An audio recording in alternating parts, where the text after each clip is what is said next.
இது மகிமை நேரம். ஆண்டவராகிய இயேசு கிறிஸ்துவின் இனிதான நாமத்தினாலே உங்கள் அனைவருக்கும் என்னுடைய அன்பின் வாழ்த்துதலை தெரிவித்துக் கொள்கிறேன். இப்போது நாம் என்ன செய்கிறோம், லெந்து காலங்களை நாம் கடந்து போய் கொண்டிருக்கோம் இல்லையா. நம்ம கடந்த வாழ்க்கையை நாம் யோசித்து பார்க்கும்போது அநேக லெந்து காலங்களை நாம் இதை போல ஒவ்வொரு ஆண்டிலும் கூட 40 நாட்களை கடந்து போவதுண்டு. அதே போலவே இந்த ஆண்டும் கூட இந்த லெந்து காலங்களே ஆண்டவர் நமக்கு கிருபையாக கொடுத்திருக்கின்றார்.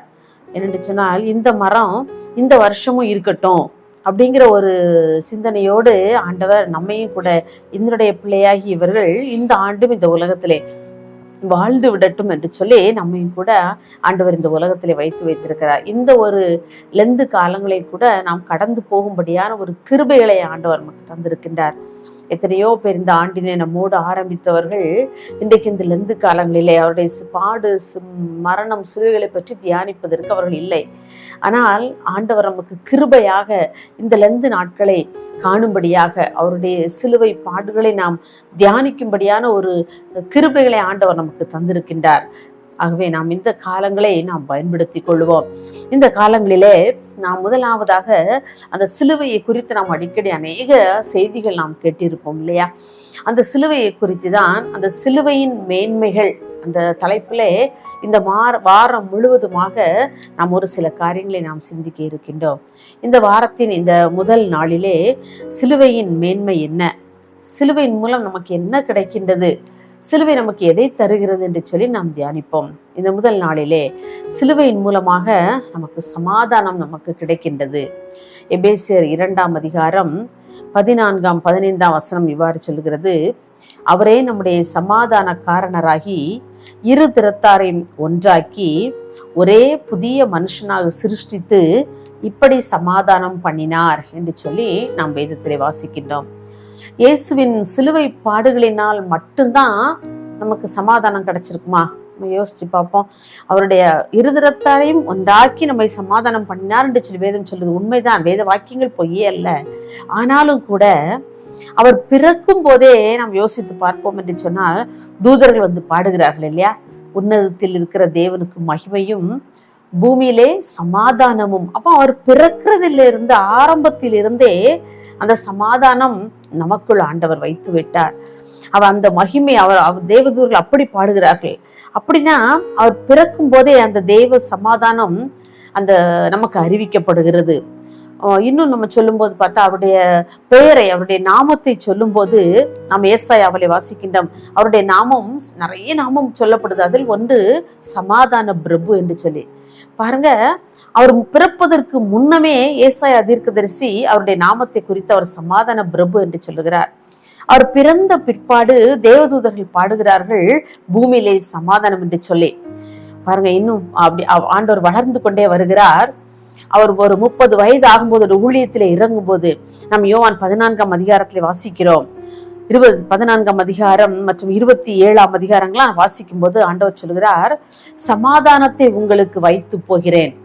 யோவான் 14:27 இவ்வாறு சொல்கிறார். ஆண்டவர் தன்னுடைய பாடு மரணங்களை குறித்து பேசும்போது சொல்கிறார், சமாதானத்தை உங்களுக்கு நான் வைத்து போகிறேன், என்னுடைய சமாதானத்தையே உங்களுக்கு கொடுக்கிறேன். நான் எவ்வளவு சமாதானமோ இருக்கிறேனோ, என்னுடைய பிதா எனக்கு கொடுத்த அந்த சமாதானம் எவ்வளவு பெரிதா இருக்கிறதோ அந்த சமாதானத்தை நான் உங்களுக்கு வைத்து போகிறேன் என்று சொல்லி நமக்கு வாக்கு கொடுக்கின்றார். அவர் பிறந்தது முதலே சமாதானம் பேசப்பட்டு இறுதியாக அவர் சிலுவை பாடுகளினால் அந்த சமாதானம் நிறைவேற்றப்படுகிறது. அவர் பிறக்கும் போது சமாதானத்தை பேசப்படுகிறது இல்லையா, பூமியிலே மனுஷருக்கு சமாதானம் உண்டாவதாக என்று சொல்லி. இதே சமாதானம் தொடர்ந்து நிலைத்திருந்து அவருடைய சிலுவை பாடுகளிலே அது நிறைவேற்றப்படுகிறது என்று சொல்லி நாம் பார்க்கலாம். இன்றைக்கு ஒருவேளை நம்முடைய வாழ்க்கையில இப்படிப்பட்ட ஒரு சமாதானத்தை, சந்தோஷத்தை தவிக்கின்ற, சமாதானத்தை இழந்து தவிக்கின்ற ஒவ்வொருவருக்கும் தான் ஆண்டவர் சொல்லுகின்றார், சிலுவையின் மூலம் இந்த சமாதானத்தை அவர் நமக்கு பெற்றுக் கொடுத்திருக்கிறார். இந்த அவர் சிலுவையில் இந்த பாடுகளையும் கஷ்டங்களையும் அவர் அனுபவித்து இராவிட்டால் இந்த சமாதானத்தை நாம் எப்படி பெற்றிருக்க முடியும் இல்லையா. ஆகவே அவருடைய பாடு மரணங்களினாலே இந்த சிலுவையிலே அவர் ஏறி, அந்த கல்வாரி சிலுவையில ஏறி அவர் ஜீவன் தந்திராவிட்டால் இந்த உலகத்தில் நம்ம என்ன செய்திருப்போம்? இந்த சமாதானத்தை நாம் எப்படி பெற்றிருப்போம்? இந்த உலக மக்களுக்கும் நமக்கும் உள்ள சமாதானத்திலே வித்தியாசங்கள் உண்டு இல்லையா?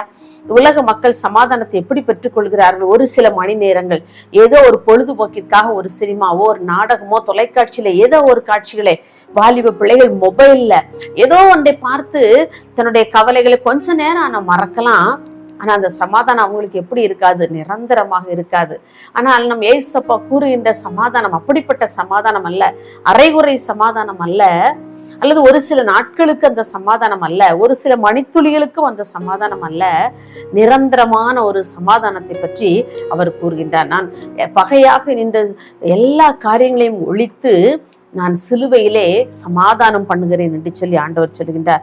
இந்த சமாதானம் இன்னைக்கு நம்மிடத்துல இருக்கிறதா? யோசித்து பார்ப்போம். சமாதானம் நம்முடைய உள்ளத்துல இருக்குதா?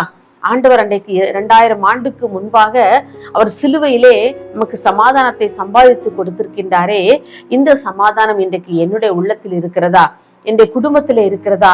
நான் வேலை பார்க்கின்ற ஸ்தலங்களில் இருக்கிறதா? நம்முடைய சபைகளில் இப்படிப்பட்ட சமாதானம் காணப்படுகிறதா?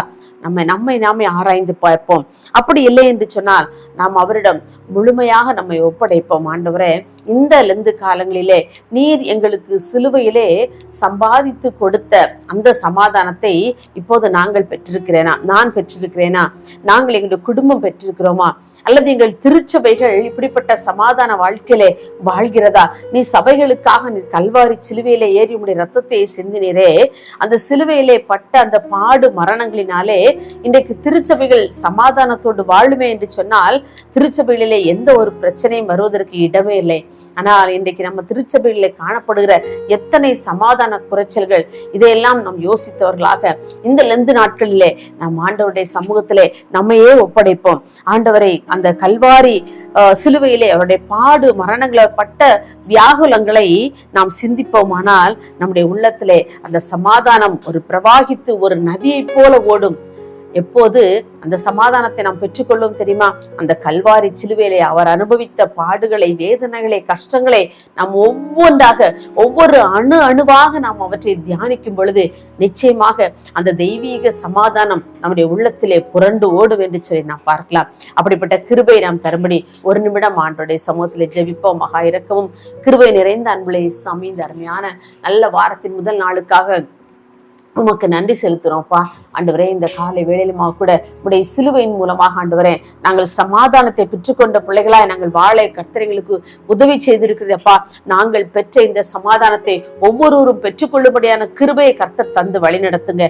எங்கள் தனிப்பட்ட வாழ்க்கையிலே, எங்கள் குடும்ப வாழ்க்கையிலே, எங்கள் திருச்சபைகளிலே, ஆண்டவரே நாங்கள் இருக்கின்ற இடங்களிலே, வேலை பார்க்கின்ற ஸ்தலங்களிலே ஒரு தெய்வீக சமாதானம் நிலவ கர்த்தர்களுக்கு உதவி செய்யும்படியா ஜெபிக்கிறோம்ப்பா. அப்படிப்பட்ட கிருபைகளை விசேஷமாக திருச்சபைகளிலே ஊற்றும்படியா ஜெபிக்கிறோம். சபைகளிலே சந்தோஷமும் சமாதானமும் பெருகி வளர கர்த்தர் உதவி செய்யும்படியா ஜெபிக்கிறோம். இதுல இருந்து காலங்களை நாங்கள் பயன்படுத்தி நாங்கள் சமாதானத்தை பெற்றுக்கொண்ட பிள்ளைகளாய் வாழ கர்த்தர்களுக்கு கிருபை தரும்படியா ஜெபிக்கிறோம். இயேசுவின் நாமத்தில் பிதாவே, ஆமேன்.